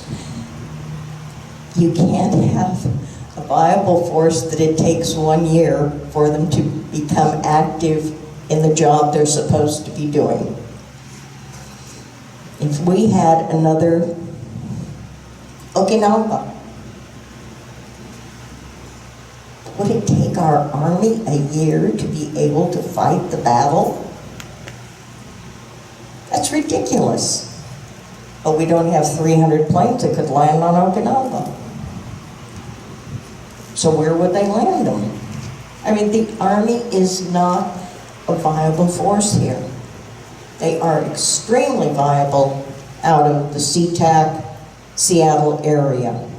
And that's where they should be deploying from. Stay involved and stay occupied. You have no idea how much we appreciate all of you being here tonight. We hope you will continue to be part of this downsizing. We need each and every one of you to become part of it. If you belong to an organization that would like to join in being part of the council that goes before anybody and everybody, please contact Al and let them know. There were 3 of us that showed up at Mazie Hirona's office. It would be nice if there were 20 of us that showed up. But we do need each and every person to be part of this. Thank you for listening to me. Your name again, are you Mrs. Frenzel or Mrs. Cumm? No, sir. My name is Rodlin Brown. I'm married to Ed Brown. Okay, just a correction. There is no correction about it. That is who I am, and I am a resident of I Waianae. think you belong in Monterey. You do a wonderful job for PR work there. That's where you're called. I did a wonderful job of PR work here, too. No, I think you belong there. Well, we all have different opinions. Excuse me, but let's get back to what we're talking about. We have one more question. Mahalo nui. Thank you. We have one more question, and this was, why was this meeting not properly advertised? Why was the public not adequately notified? Why do we have no time to prepare? Will there be any more meetings? So you might want to answer That last question, part of that question is great. The others, this was even advertised in the Star Advertiser. 2,300 mail-outs were done, and then handouts were done at all the community neighborhood board meetings. But nevertheless, and oh, by the way, please go to the website because you can see this presentation with Milwaukie Trask on First Friday. You can see it on was with Dr. Dudley and Poca and Leon Sue. So it was been on TV about 3 different different shows. But the most important part is this is going to be done again. And we're going to export this same product to other communities like the north side and the south side. So our hope is to do at least 2 different presentations.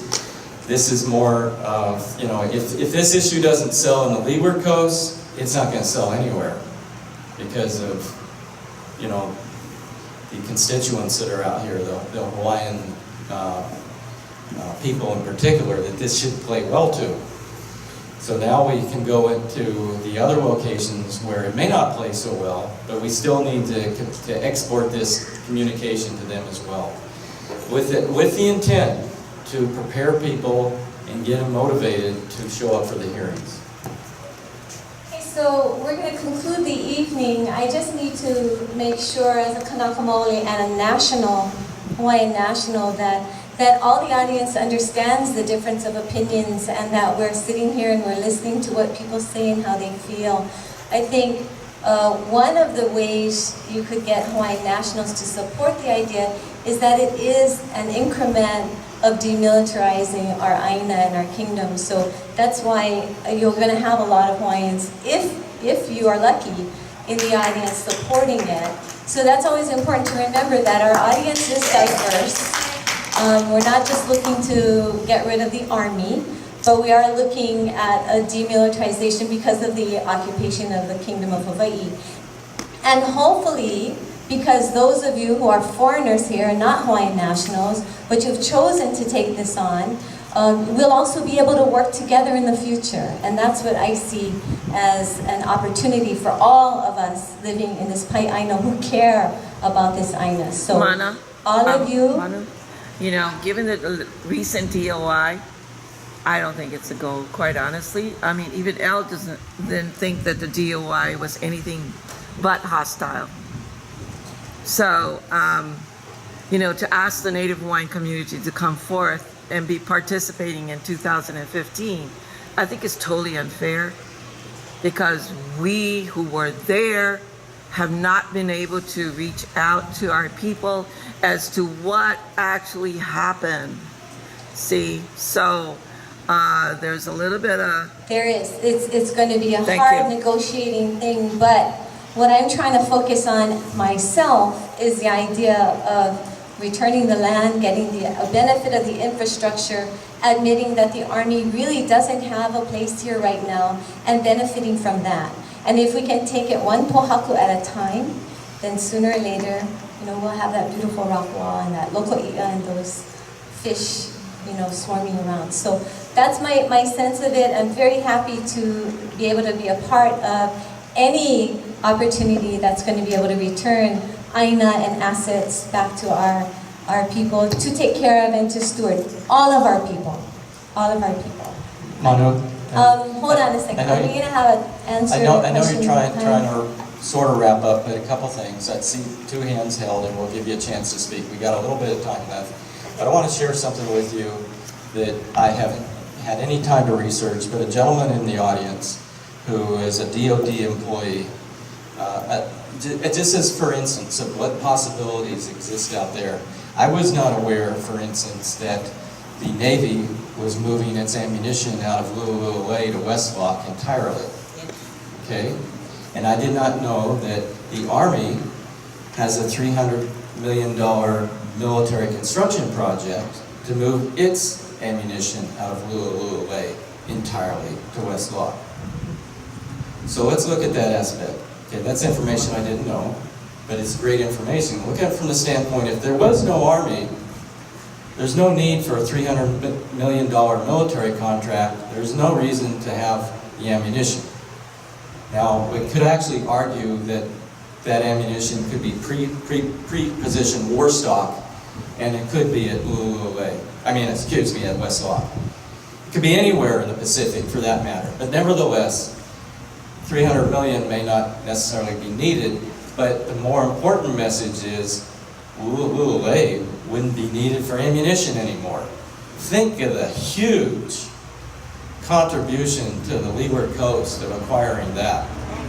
And oh, by the way, one of the reasons why this area is important to the A'upua'a of Waianae is because that is Waianae's A'upua'a. And that says enough right there. So let me go this way. So Terry, you first, then Joe, and then this lady in the back. And then you, and that's it. Then we got to stop, okay? Do I got an agreement there? 4 more questions? Yeah. Maybe not answers, but okay. Terry? I'll talk. Terry, all the audience should probably be dumped in the ocean like they did before after World War II.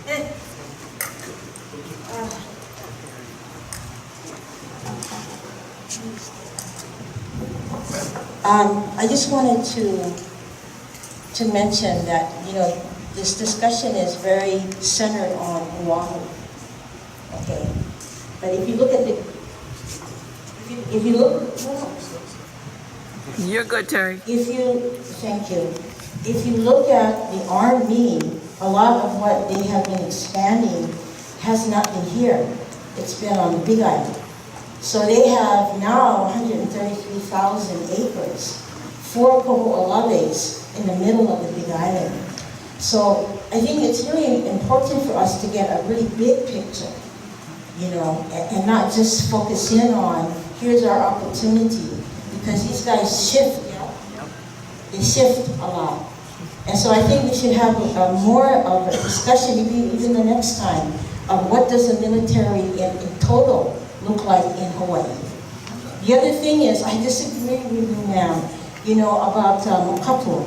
You know, they're going to be bringing in a total of 35 aircraft, 24 of them are Ospreys. That's a very big controversial thing at the Kaneohe Marine Corps Air Station. Okay, they've been building housing there and building a city on Makapu, Kaneohe Marine Corps Air Station.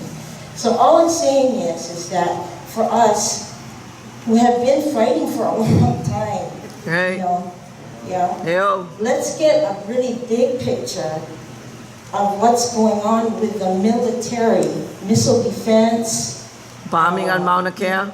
Pohakaloa, all of that. And then, you know, get down into this. Because I do think we should take this opportunity, you know, to downsize, absolutely. But I think we should have a really realistic picture of how the whole the Department of Defense, the Pentagon, their plans overall with the military here in Hawaii. And I think that would be a useful discussion as well. Thank you. Thank you. In line with what Terry just talked about and what we've talked about so far, I happened to be away when the announcement came and the comments were asked for. I was away. I suspect that the airport, the Navy, and the Marines are also downsizing to some degree. And they're going to come up with this, okay? The Defense Department is downsizing completely across the board. So what I'm asking you is to pay attention to these announcements. I will, and be sure to comment if you can and spread that word out, because that's how we will start to touch all the services and make a bigger impact across the board. Like I had talked about, I have a feeling that Kaho'olawe and Barbers Point were handed over by the United States Navy, not the Corps of Engineers. So that's another factor we have to consider. There are other services involved in this transfer of property, and they may not have learned the lesson. But I can assure you that when the Corps of Engineers is involved, and that's going to happen with the Army, as a 15-year Corps of Engineer employee, I will be on your side of the table. Thank you.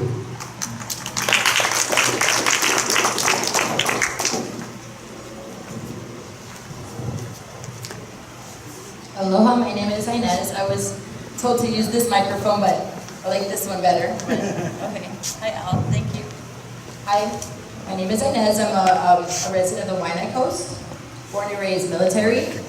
My father didn't agree with the occupation. He kept us on one of the military bases. We lived in Ho'okahi, grew up at all of the bases. And so I'm familiar with what you were talking about with Lu'ulu'ulei. He's talking about the ammunition bunkers. Where I grew up, there's these little mounds of gravel.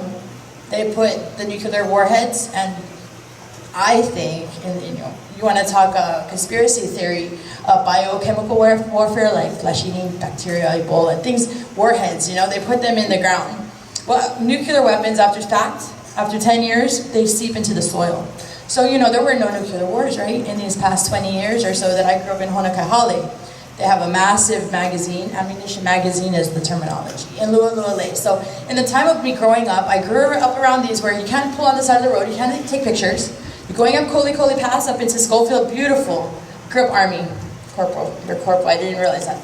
Grew up Army, raised me. So anyway, you can't, you know, these magazines, you can't throw your cigarette out the window because it will blow up and la-di-da, on and on. Big fire hazard, blah, blah, blah. The nuclear warheads got old. They were poisoning the ground. They had to take them out by the laws of the poisoning of the land laws of that's their nation. That's the national laws. They can't leave it in the ground in one place for too long. They have to take it out and transport it. It's not that it's not good. What worries me about this idea is them taking out Schofield Barracks and putting their nuclear waste. That's what scares me. What scares people that I can't speak for them, but what scares me is the effects it will have on the economy, how it will leave room for invasion, how it can leave us decrepit just because for the past 120 years, like University of Hawaii, they put it up to train for military, but they didn't train for military. They didn't train the Hawaiian people and all of the different immigrants in warfare and battle. So we're all like me, I know how to scrap, I can fight. If we were invaded right now, how I back you up, I got you, because my dad was a Green Beret. So I'm gonna take you and show you, but those weapons were moved out. President Clinton gave back Barbers Point to the city and county. It's sitting there, it's not doing anything. You wanna talk about junior, freshman, or even senior politicians? They didn't do anything with Barbers Point. They didn't water the grass, they didn't come weed whack. Military left their barracks, they didn't give it to the homeless. You know how much Hawaiian homeless get? Get plenty, I mean, I understand the annexation, but I understand that we are annexed, that there's annexation laws. This was taken as a necessary military long time ago, blah, blah, blah. They don't need it anymore, like they don't need the nuclear warheads and they want to give it back. They're ready to give the land back to the Hawaiians. This is a dog and pony show. This is too little. This is too little. Bring the annexation papers and then pack it up and go. The whole thing, just go. What if we want to let Spain come and develop their navy and anchor their boats? What if I go beach and see the Japanese navy outside instead? And I don't want to see America. What if now, by now, come to pass the time that my father left the islands because he didn't agree with the occupation? Word came to us that we were Hawaiian. So we stayed. We don't know how. I don't know how. My brother stayed, my mom stayed, we stayed. I'm raising my son and now I'm angry. Now I'm almost 40 and I want to know why. So this summer we had the FedRec hearings, so I hear why can I not speak Hawaiian? How come I don't know who I am? Because somebody made my family bury that. Wait till I find out what happened to my family. I'm very mad at the occupation. And I understand on a lot of intelligent levels how it would really bust up Hawaii, but let us be then. Let us be. I gotta sit here and listen to Bubbles. Yeah, so I think this is too small, and I don't appreciate not having time to prepare my testimony. I had no time. I found out about it today on Facebook. Thank you for your Bubbles. So I had no time to prepare, and that's why I want to know if there's other meetings, so maybe I can formulate a more intelligent, educated, statement. But that's where I stand. Okay, I just want to let everybody know. Thank you for what you said about how there are different opinions here. I know that I'm accurate in my being loyal to the Hawaiian Kingdom, to the throne, to the crown, to the royal family. Thank you very much. Don't use that term annexation. Start with that. There was no annexation. What should I say? Okay, There was no annexation. Manu, this is just totally unfair that I have to sit here and listen to Bubbles, okay? I live in a community, my name is Luella Leonardi, I live in a community. I'm here all the time at these meetings for the last 10 years, fighting the military over the usage of depleted uranium in this community. You need to get that the military, as of 2013, can continue on using depleted uranium in their live firing. I have been to court through the AEC, Judge Beretta, Judge Kennedy, through the NRC. Now, for me to sit here for 3 hours and to have to listen to this, and then we just got through with the DOI. And tonight I heard you, Al. I heard you, Al, say that we were hostile. Okay, it looked like we were hostile because it was controlled. Every person that spoke at the mic was touched, fingered. Every person at the mic had 2 minutes. You had over 3 hours tonight. You had over 3 hours tonight. We had children. How can the children be hostile? We had kupunas that came, that was brave enough to come out of their home and to speak up. We were notified on Thursday, had to be there on Monday. And then you want another meeting like this, and then you want us to come and to help you with this. I'm willing to be there. But again, you want it to be on your terms, which is non-hostile. Then you need to be there, Al, because we had FBI, sheriffs, HPD, we had 20 plus guns at our heads. and they came up to us and they told us off. But we came with our hearts, and we wanted local control, and we got it. We got it.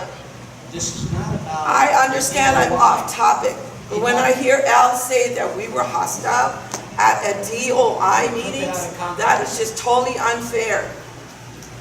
Because we had to use money out of our pockets to come, and resources out of our pockets, okay? To go before the federal government. I sincerely So apologize. this is wonderful. I'm in agreement that we should be doing this. I'm not in disagreement with this, okay? I'm in agreement, but in my head, where's those resources gonna come from? It's gonna come out of our pockets. There is no money to reach out to our community except through people like us who's been doing this. And yes, I walked across the Koho'olawe from Honokanainai all the way to Hakiawava in 1978. Jack, in 1978, I walked across the Koho'olawe. We will lose this effort at the rate that if we act like So this, I we will was lose the effort. there. I was there. So I understand sincerely all of it. apologize. I was present at the DOI hearings, and I was touched by the emotionalism. It was awesome. But you came out tonight on Olelo and And- said we were hostile, Al, and I just And could not believe what I You heard. came, many people came off as hostile to the DOI, and That's not true what Ray Sue said. Ray Sue was very, very Okay, loving. well, I will tell you, I will tell you that the same response will be appearing hostile to the Department of Defense, and it won't carry the same weight and impact that you should want. to Because make. it didn't belong here in the first place, is that why? Of course, fuck yeah, man. Okay. Wise up. Use your brain. You're asking us to grovel to you. You're a common garden variety of walnut. I agree. And I all agree. of this walnut here. Take her back to Okay. Templeton, or I mean, All right, well, I'm going to turn this over to Don't Manu. pull that crap I out here. apologize for Offering us being something good. misunderstood about the hostility and what I'd like to hope for the Army hearings. I would like to ask you to show up. I would like to ask you to speak for the effort for downsizing, because it is, as me being your lesser of two evils, that this is an opportunity for all of Hawaii and your separate agendas to... You're the one with the agenda. Quit calling it agenda for us. We want the truth. Okay, back. so I'm going to turn this over to For the Manu. military, Thank give you. them my fingers. I don't need any more words. Okay. All right, I want to say mahalo to everyone for coming out this evening. We cannot have an evening without us feeling, the 120 years of oppression. I mean, so if you do come to a gathering like this and expect it all to just be nice and smooth and the Hawaiians to play along, that's not going to happen. So that's not going to happen. So I think as long as we know that, and those of you who are foreigners here, and I do mean those of you who are not nationals, I don't care if you lived here 50 years or 60 years, you may still be a foreigner here because you don't know our history. So if you want us to join these different types of activities and to support it, and without you exploiting us, we got the Hawaiians backing us, and you need to learn our history, okay? You need to learn our history and have respect for that. So I have respect for all of you. Aloha to all of you. As you can see from witnessing today's meeting or tonight's meeting, there is a lot of stuff going on. I don't care if you call me hostile or if you call me angry or if you call me upset or whatever you want to call me. I know what I am. You can't call me what I am. I know what I am, as all of us do. Okay? So all of you go home safely. Know that this has been a successful meeting. And if I can pick apart the military in a nice, constructive way and have them downsize, I'm all for it. And that's just me. And I'm hoping that many of you come out and support this as one of the first steps of deoccupation. Okay? Mahalo nui.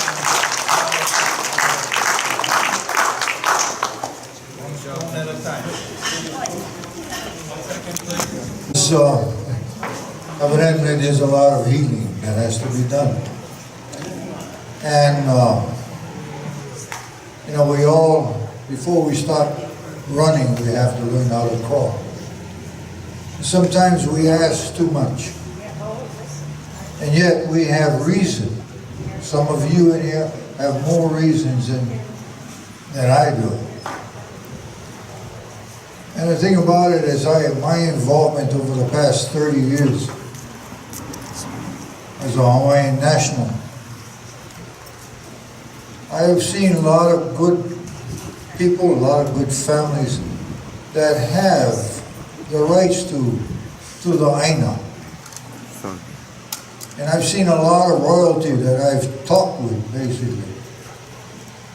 And the thing about it, within that realm of this royalty, even they cannot come together.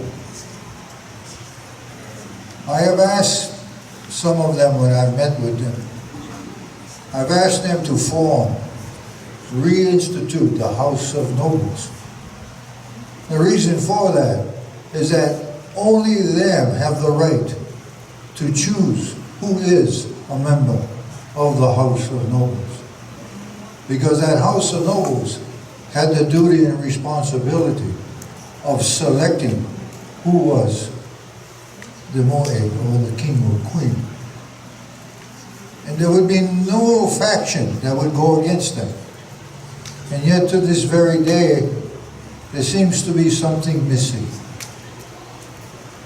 What Al has presented is not all of the answers. You can look at it as a beginning.